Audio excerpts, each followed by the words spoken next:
What can the Pacers learn from the Goga Bitadze pick that did not pan out for them? About the draft, about player development, about team building. We'll talk about that today after that waiver. And we'll also talk about two other aspects of the Pacers' recent trade. Jordan Nwora and George Hill, what can they bring to the Pacers? Someone who covers the Bucks, Jordan Treske from the Win in Six podcast, will join us to talk all about the Pacers' new guys, all coming today on the Locked On Pacers podcast. You are Locked On Pacers, your daily Indiana Pacers podcast. Part of the Locked On Podcast Network, your team every day.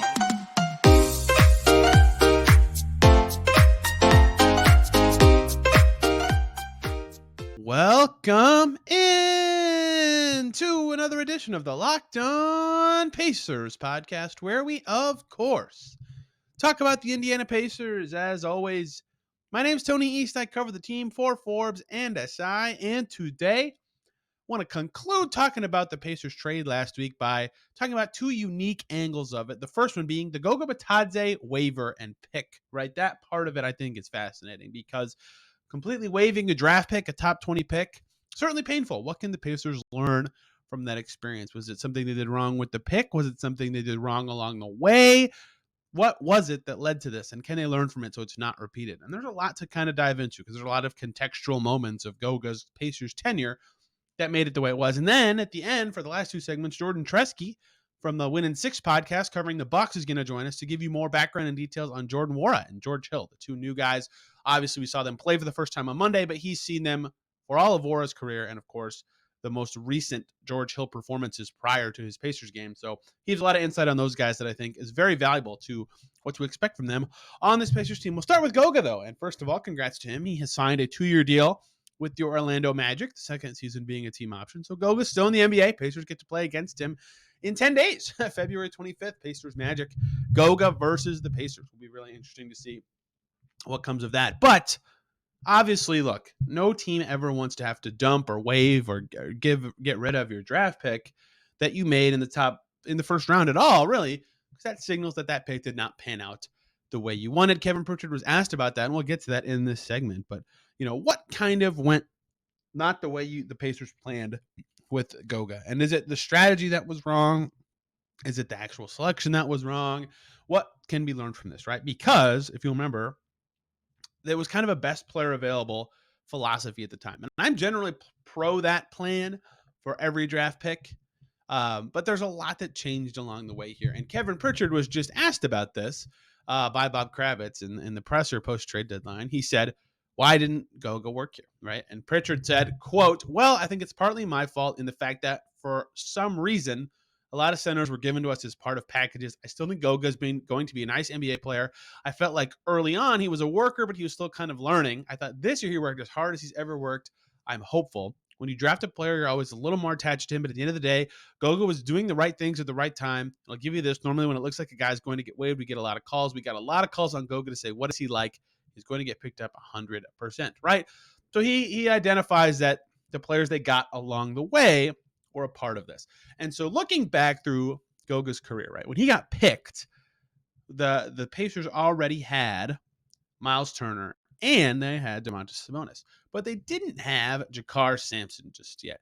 And that's sort of where things kind of get sideways to me when looking back through the early tenure of Goga with the Pacers. And he mentioned the whole work part of this early, like maybe he wasn't ready to do much, if anything, on the court during his first year, that being Bitadze. But, the same number of minutes his rookie year for Goga and Jakar Sampson. They both played about 500 minutes, 471 to be exact. They both got the exact same number of minutes, right? For a guy you picked top 20, I feel like you would favor him. Nate McMillan going with the experienced Sampson there. And that stuff does matter. Like if playing Goga instead of Sampson over the course of the full season equates to one less win, all of a sudden you're the 5 seed instead of the 4 seed, right? Like that matters. And I understand why winning teams do what they do. The same thing happened with TJ Leaf, who was buried for other bigs in his time with the Pacers and other 4 men during his time with the Pacers. Even Aaron Holiday early in his career was not playing behind TJ McConnell for basically his entire time with the Pacers until other guards were moved around, right? Like teams that are good do not have the luxury necessarily of playing their rookies as much, right? Winning teams, it's very hard to get those guys out there. Even in the most recent draft, some talented rookie like Cam Johnson you're seeing with the Nets right now that team isn't as good. But even like in this past draft, like Dyson Daniels is playing the least minutes of anyone picked in the top 9 by quite a bit because the Pelicans are kind of good, right? It's harder on good teams to get these guys out there. AJ Griffin's playing a ton on a winning team, but he's kind of the outlier. Dalen Terry has played 72 minutes this entire season because the Bulls are trying to win, right? It's harder. Jake LaRavia is at 381 minutes. I could go on and on. It's a waste of time, but you get the picture. It's how every team operates. And so I get why the Pacers maybe thought that way. In retrospect, they should probably have leaned Goga over Jakar Sampson. And in the second year of Goga versus Sampson, it was Goga won in the minutes battle there, but not by a lot, right? And that was a little bit surprising to me. Even in retrospect, that team was not as good. That was the Nate Bjorkgren season. So yeah, certainly some strange choices early with the minutes. Like being behind Turner and Sabonis makes all the sense in the world.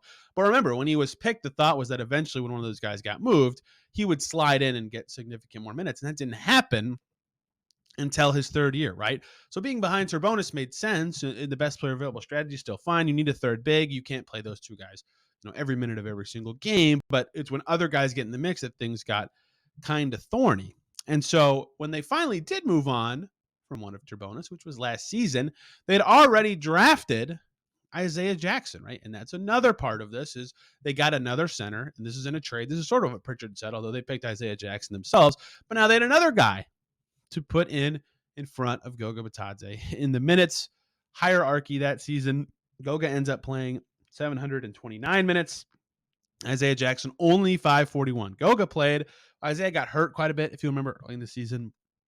But Goga played more games as well. Was pretty good after the All-Star break that year. But they added another center into the mix. And mid-season, they also acquired Jalen Smith. But that was the same day, literally, that they traded Sabonis to the Kings. So the center rotation just kept spinning and spinning and spinning. And you sprinkle in throughout these years 4 games of Tristan Thompson, 5 games of Amita Brima, Alize Johnson in that mix, Daniel Tice even this season. They overlapped very, very slightly, both being healthy, but they still did overlap. And you get the picture of like they just prioritized other guys a lot of the time, whether that's because they didn't feel like they could play Goga, whether that's because he wasn't ready to play, whether that's because they were going for wins over development. For many different reasons along the way, they went with other bigs. Now, there was also sometimes, to sum that up, I would say sometimes that was justified, but sometimes it wasn't. And I think that was part of when you look back on the Goga era with the Pacers and this pick not working out. That was part of it, is that they didn't quite invest enough in his playing time to the extent that they should have. And so looking at the reasons that this pick maybe was wrong, investment in court time could be one.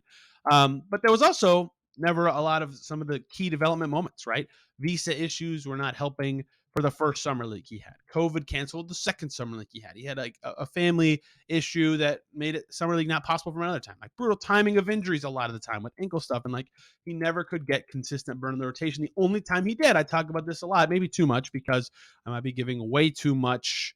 I don't even know what the right word is. I might be just giving too much credit for this stretch, but the post All-Star stretch Goga had in 2021-22 was still like very solid, right? For the last 15 games he played that season, from the All-Star break to the end of the season, he averaged 12 points and 5 rebounds per game on 62, 45, 78 splits.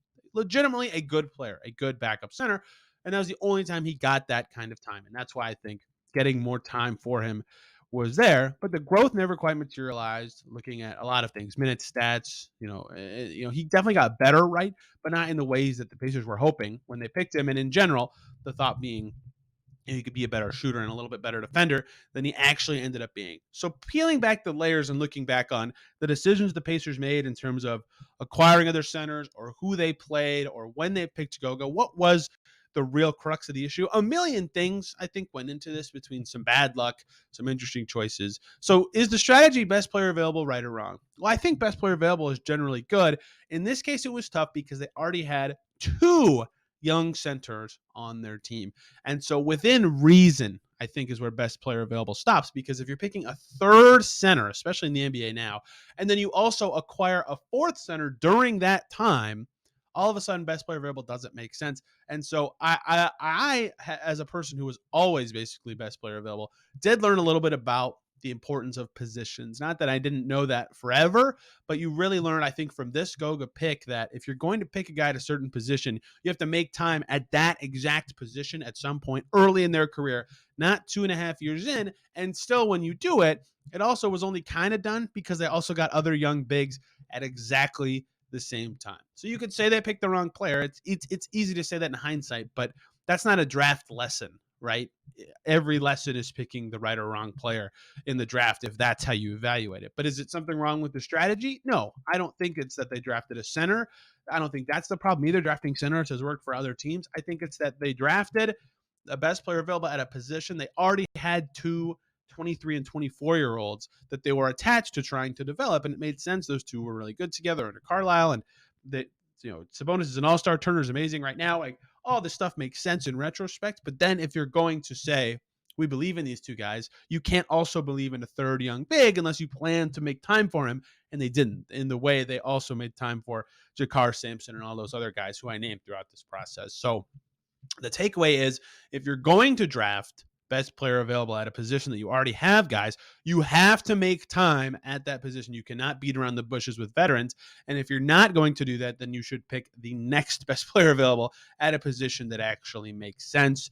I think you can put some of this on many different parties along the way, and everybody would say hand up they could have done a little better. That's where we are. Goga's on the Magic now, and we can tie the book up on that one. I would have done something like this for Terry Taylor, but a little different situation where he went undrafted and just didn't quite fit the way they were trying to play this year positionally, although he is talented too. And I think he will land on another team at some point this season.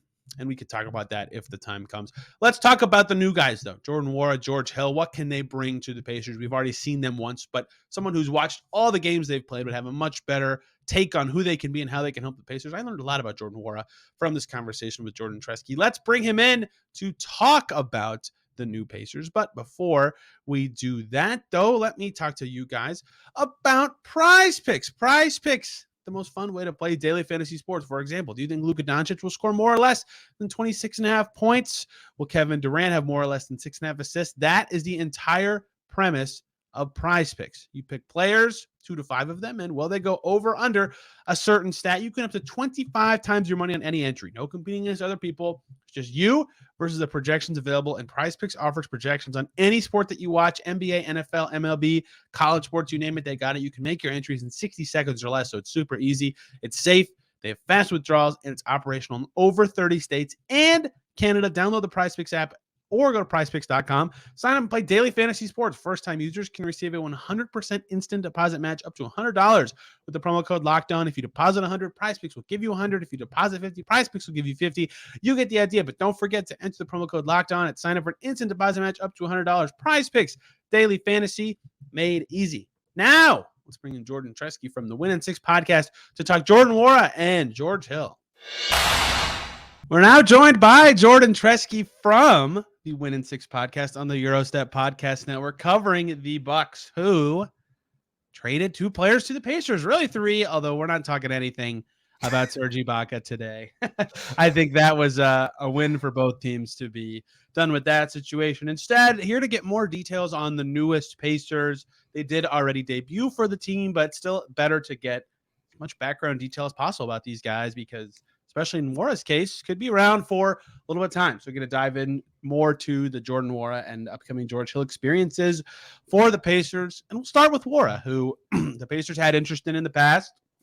I believe last summer they pursued him. He admitted that himself and then shared that he was a restricted free agent. And that took quite a while, if I recall, in the Bucks process, Jordan. But why did the Bucks end up retaining him? What did they like about him? And how have you seen him kind of develop in his 3 years as a Buck?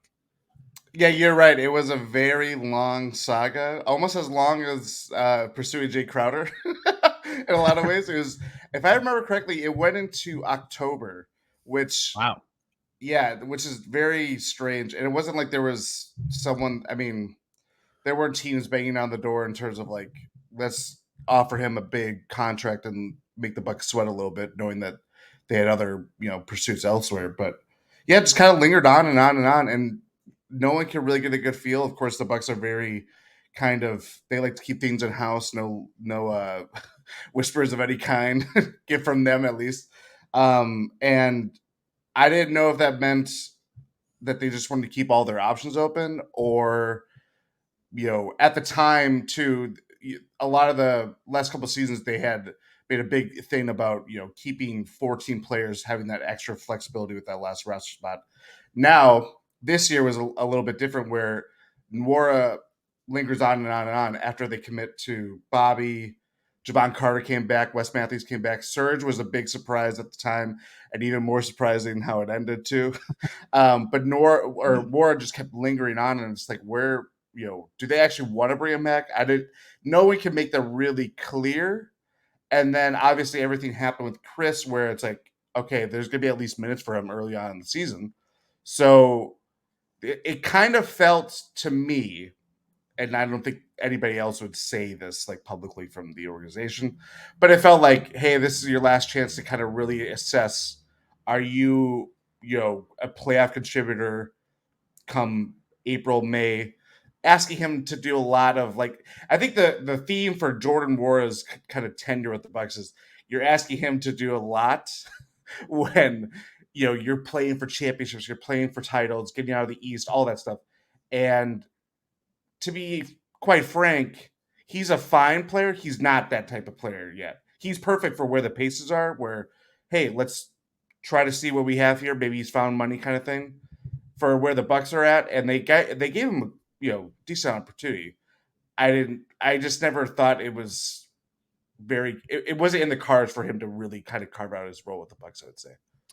Yeah, so I kind of wanted to ask about that specifically in my notes here, so I'll just jump right to it. Like, would you say, not his lack of time, he did play plenty this year in Milwaukee, like 35, almost 40 games. Would you say his minutes and lack of like true starting chances with the Bucks was more about a shorter leash, right? This team's trying to win. They don't have a lot of development time available versus just like he's not good enough. Where did he kind of land in that scale? And here in Indiana, we've seen this with Jalen Smith last year, Aaron Nesmith this season, a ton of guys. This happens all the time. We're on a developing team when they go to practice and they're not dialing in to nail the timing of every set and nailing all this defensive stuff. They're working more on skills and development and building habits that will help them when the team is better. Would you say that's more why he wasn't more of a contributor with the Bucks? Is it a talent deficiency? Like, where did he fall on that line with Milwaukee?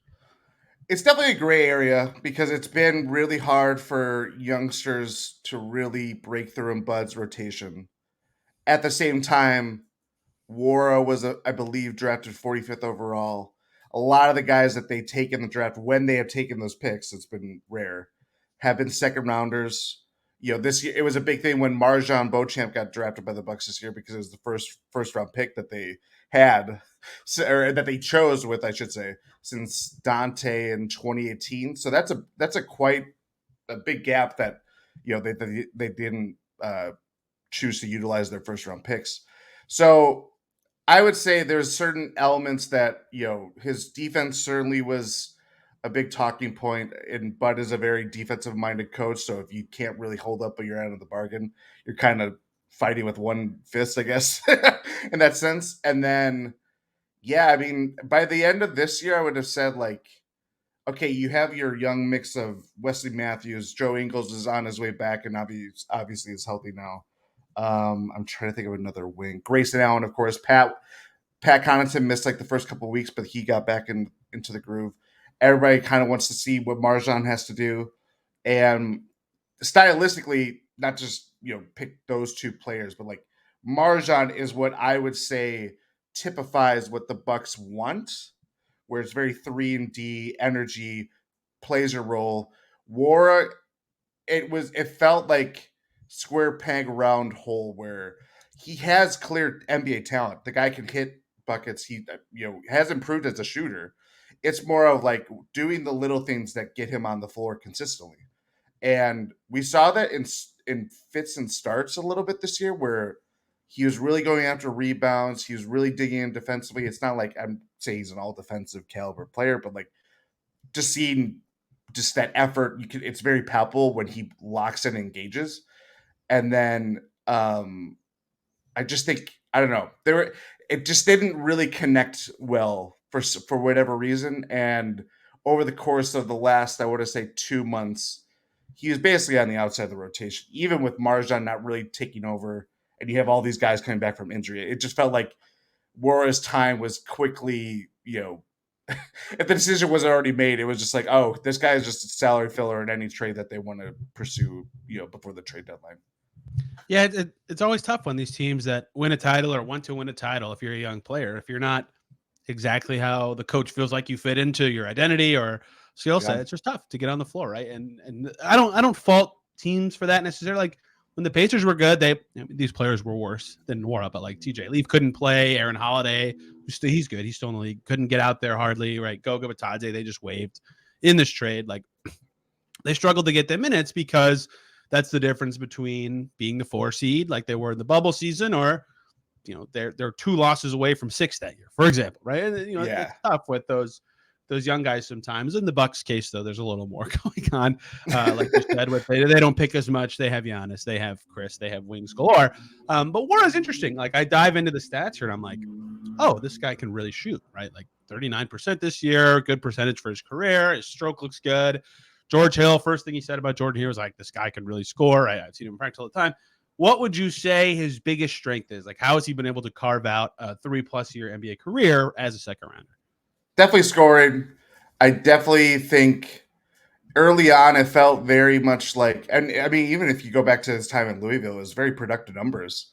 I'm trying to remember what the there was some stat that it doesn't matter, but he can score in bunches, and certainly has improved year over year. When even the minutes where it's like, okay, you want to see a little bit more of him, he's still hitting threes. He's still doing things that you would see or warrant him getting minutes on the floor. It was just, obviously the deficiencies or the things that he has to improve on that kind of always lingered. But yeah, I mean, it was very evident that even the times that he went down the G League and played with the Herd, Wisconsin Herd, he looked, I don't want to say man among boys, but like it was just like, this guy's an NBA player and he's not necessarily playing against NBA talent. So it's like in that gray area of like, this guy, I could see him being, I'm cutting across my own point. It just always fit better for a developmental type team, like where the Pacers are. And that was even when we're going into this offseason and just like assessing every, pending free agents options and stuff like that. It's like, it just felt like whether it was like the Jazz, I know that was like kind of like a rumored one or whatever it was. It just felt like that's where, if you want to spread your wings and fly kind of thing, just kind of, I felt like he would have been more, I guess, locked in over there rather than coming back to Milwaukee. But obviously we are here where we are now.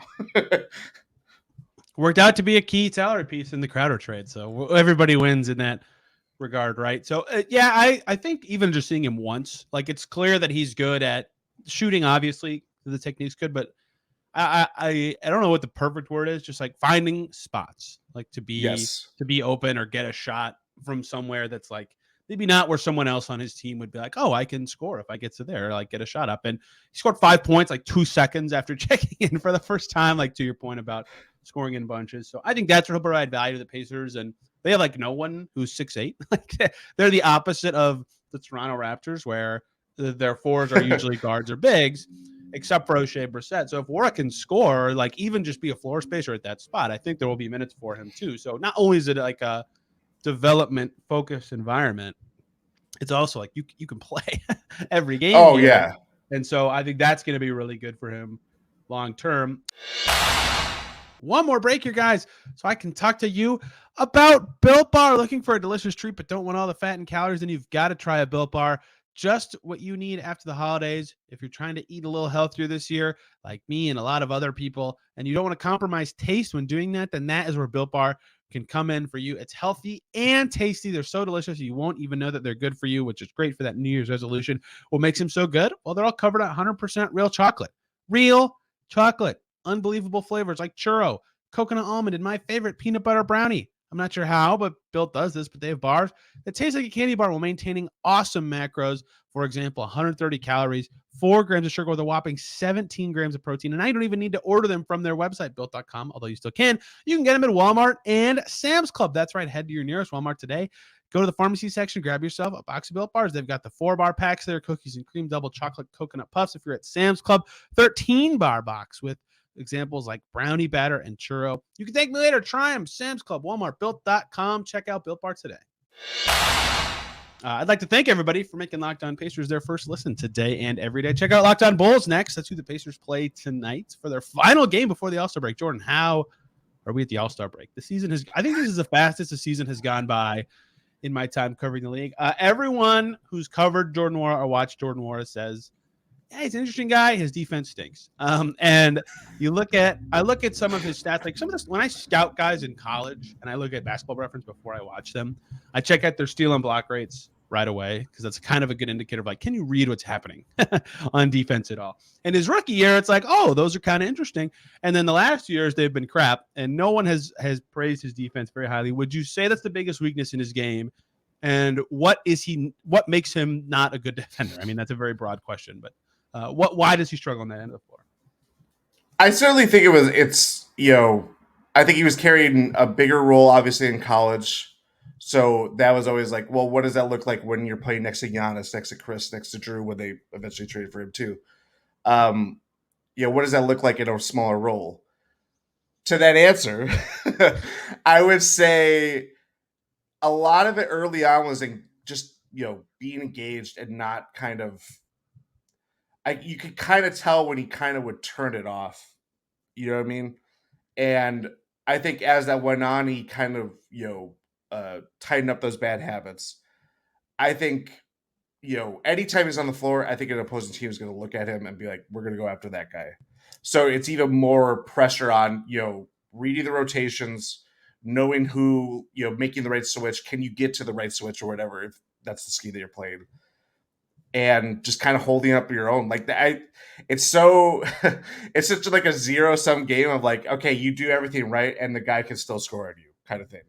And I think even on the best possessions where the effort's there, the engagement's there, Nwora just kind of stuck out like a sore thumb that way. But then I'm also seeing him next to Giannis, Chris, Drew, even name any of the, like, Grayson Allen, not a world beater by being a defender. Still, you can see it's more of physical deficiencies than anything, rather than like more. I just think there's something in maybe just the mechanics that he needs to get better at defensively that I think would really, obviously be the key for him to stay on the floor for, and get excess opportunities with the Pacers too. Yeah, small read from just watching some Bucks film and of course one game here. When he's locked in, his team defense is good. His individual defense is not good. The problem is he's not always locked in on that end of the floor. So then he just becomes not good at much. And so I feel like, yes, there are like footwork, technique stuff, to what you said, I think would take him a longer way to being better on the ball, because he's skinnier than his weight suggests, right? So It's like your frame is very important in that kind of player archetype. So you can't call him a 3-and-D guy. I think that you have to surround him with good defenders. The Bucks could do that. The Pacers can't, to put it mildly. So he's going to have to improve, I think. And he's got only 2 years on his deal, right? But that'll be a big sticking point of his longer-term future with this team or any team is like, yeah, everybody understands that you can be a 12th man 6'8" guy who can score. Like, sure, that's helpful. But like, you got to guard somebody to play that position, because there's a lot of really valuable scorers at that spot in the league.